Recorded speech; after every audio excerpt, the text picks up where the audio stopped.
In 1971, the United States made a decision that should have destroyed its currency forever.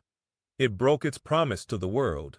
It told every central bank, every government, every creditor on the planet, the dollars you are holding are no longer backed by gold. We are canceling the deal. By every rule of economics, the dollar should have collapsed. Instead, it became more powerful than ever. Today, the dollar is involved in 89% of every foreign exchange transaction on Earth. It sits inside 58% of every nation's reserves. When Nigeria buys oil, it uses dollars.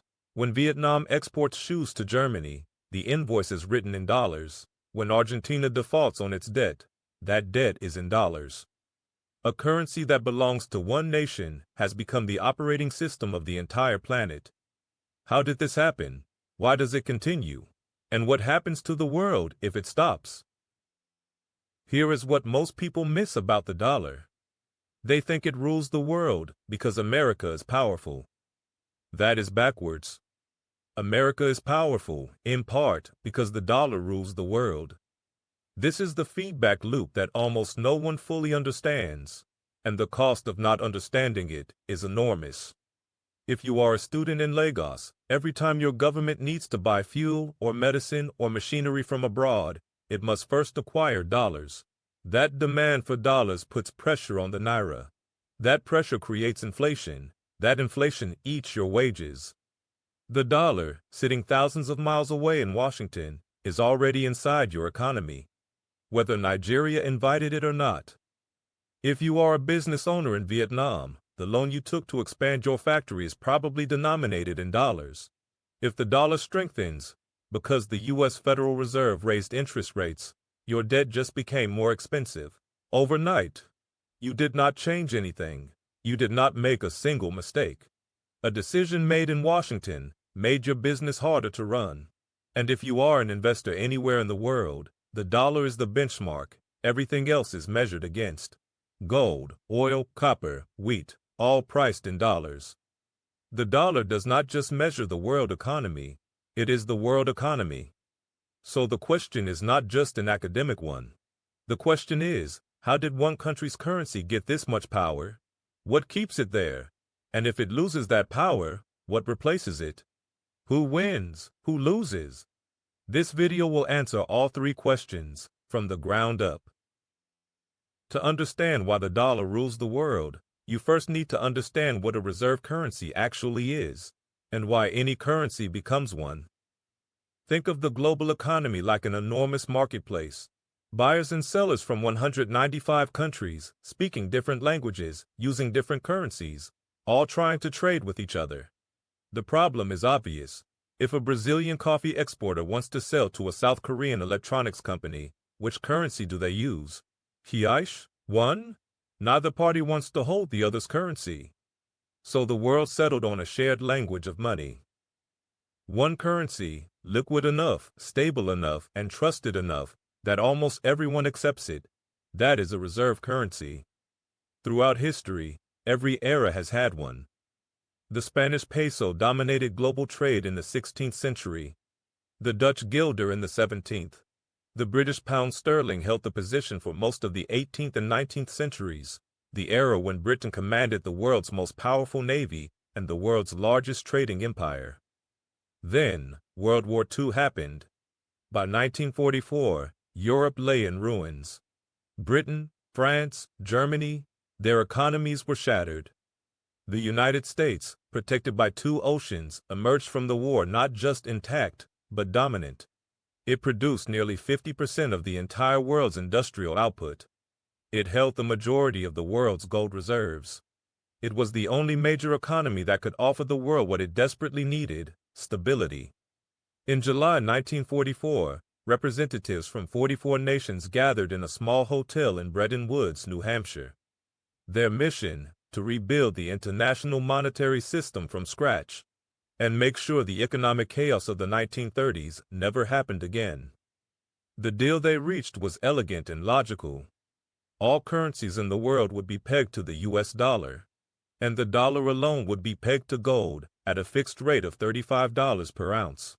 Other countries could hold dollars, and if they ever wanted to, they could exchange those dollars for gold at any time.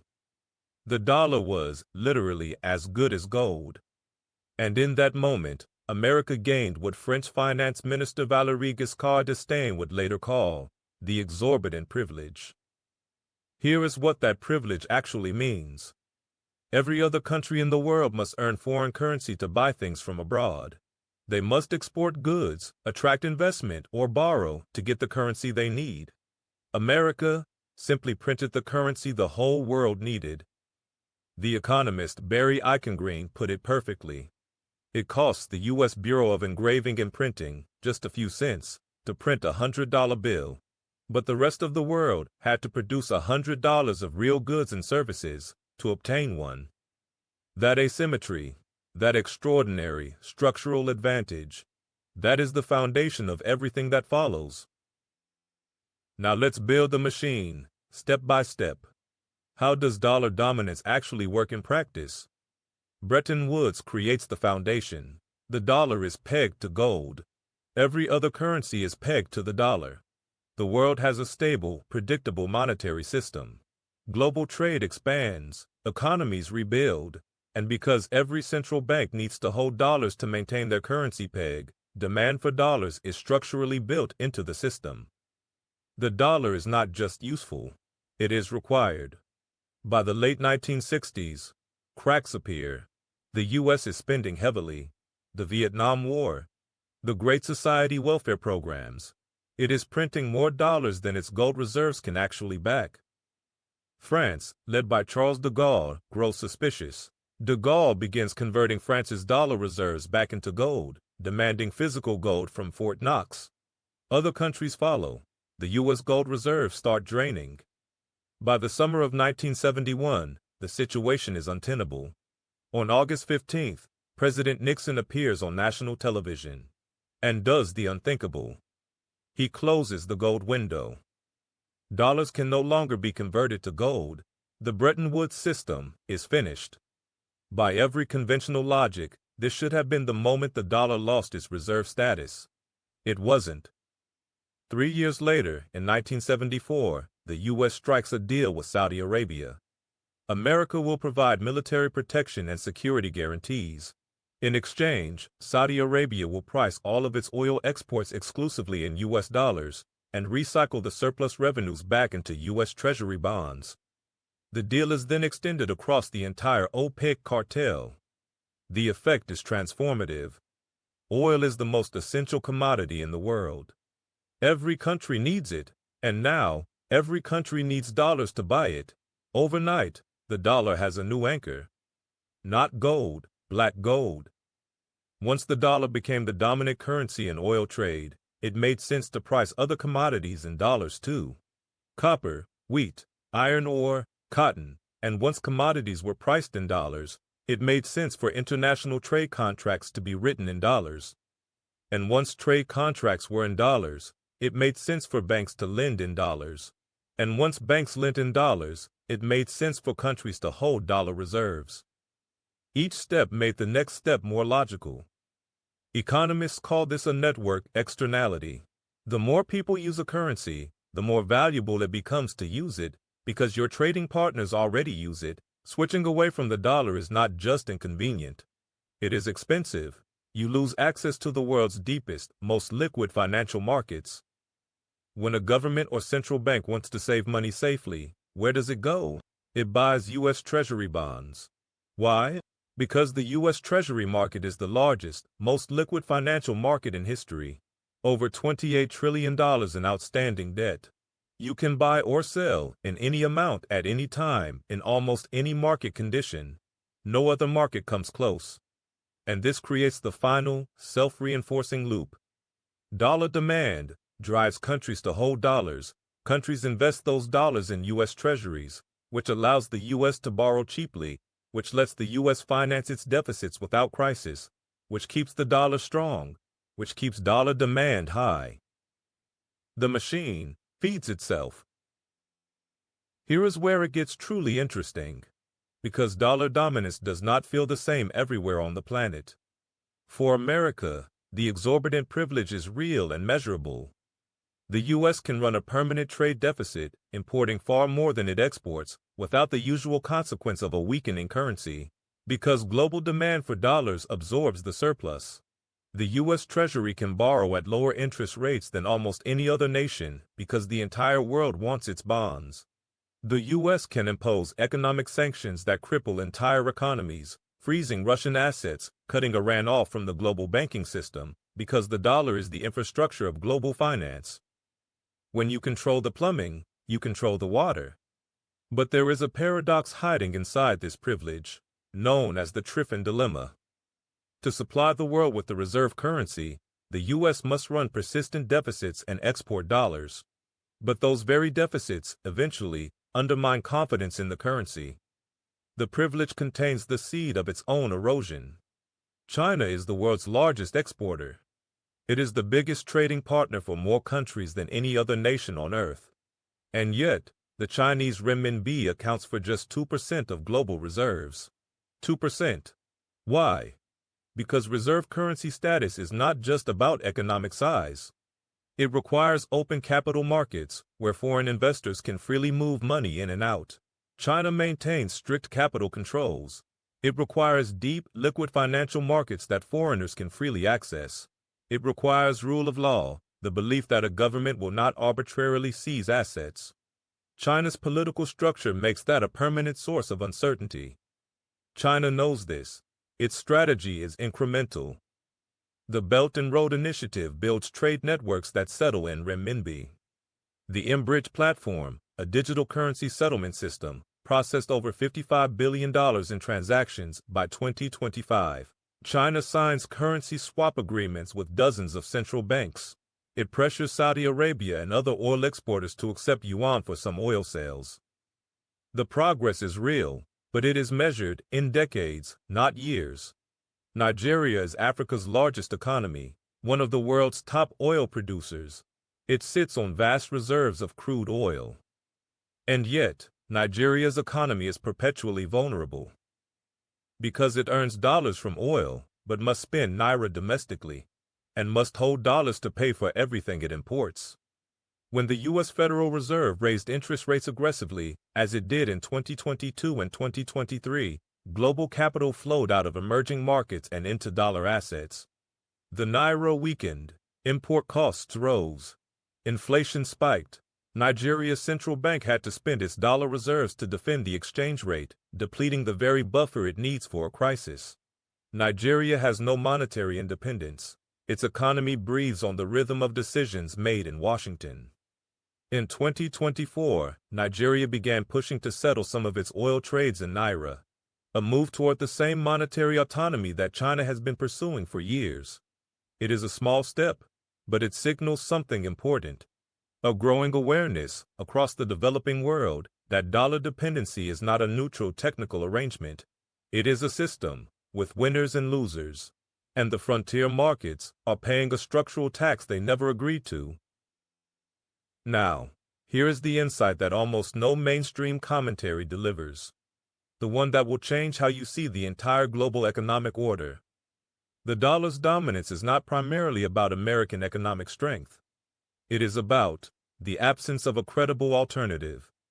Think about what a reserve currency actually requires. It is not enough to be large. You need to be large, open, liquid, institutionally trustworthy, and willing to supply the world with your currency at scale, even at the cost of running permanent deficits. The Eurozone has deep capital markets, but there is no single European Treasury issuing a unified European bond in sufficient quantity to replace US Treasuries as the world's safe asset. The political fragmentation of 27 member states creates uncertainty that institutional investors simply cannot price away. The renminbi? China has the size, but not the openness. Capital controls mean you cannot freely hold or move renminbi. Investors need certainty. They can exit. Without that certainty, no one parks their reserves in China. Gold? It cannot expand to meet the needs of a growing global economy. It has no yield. It cannot be used to settle payments digitally at speed. Digital currencies and central bank digital currencies. Promising, but they lack the depth, liquidity, and trust infrastructure that took America decades to build. Now, here is the deeper paradox, the one almost no one discusses. America's fiscal irresponsibility, its willingness to accumulate $36 trillion in national debt, is actually part of what maintains dollar dominance. Because US Treasuries are issued in such enormous quantities, there is always enough supply for the world's central banks and sovereign wealth funds to hold. The U.S. national debt, from this perspective, is not just a domestic problem. It is the raw material from which the global monetary system is constructed. The world needs dollars, and to get them, it must accept that American deficits will continue, that America will perpetually consume more than it produces, financed by the rest of the world buying its debt. The French called it an exorbitant privilege in 1965. The emerging world pays the cost of it today. And yet, there is no exit. The system is self-locking. The real risk is not a dramatic collapse. It is a gradual fragmentation. A world where the dollar still dominates, but at 50% of reserves instead of 58%. Where oil is settled in a mix of currencies. Where BRICS nations settle trade bilaterally without the dollar. Where the financial system slowly splinters into overlapping currency blocks. That world is already beginning to take shape. And in that world, the rules that have governed global finance since 1944 will need to be rewritten. Let us pull the three core ideas together. The dollar's dominance was built through a specific historical sequence. Bretton Woods gave it the anchor. The petrodollar system replaced gold with oil, and network effects locked it in permanently. It is not simply America's economic size that explains the dollar's power. It is the architecture that was built around it. Dollar dominance produces a deeply unequal global system. The U.S. borrows cheaply, runs deficits without crisis, and wields sanctions as geopolitical weapons. Everyone else, especially emerging and frontier economies like Nigeria, must hold dollars, service dollar debt, and absorb the consequences of U.S. monetary decisions they had no voice in making. The dollar's dominance is not eternal, but it is remarkably durable. Not because the dollar is perfect, but because no alternative has yet solved three requirements simultaneously: size, openness, and institutional trust. The world is moving toward multipolarity, but slowly, messily, and without a single moment of rupture. The system is under pressure, the foundations are shifting. But the dollar remains, for now, the closest thing the world has to a universal language of money. If this video changed how you see the global financial system, here is the next question you should be asking. The dollar's dominance was built on a deal made in 1944. That deal has been stretched, broken, and reinvented. But what happens when the U.S. uses the dollar, not just as currency, but as a weapon? Sanctions, asset freezes, swift expulsions. That is the next video. And the answer, involving Russia, China, and a digital payment system most people have never heard of, is far more consequential than almost anyone realizes.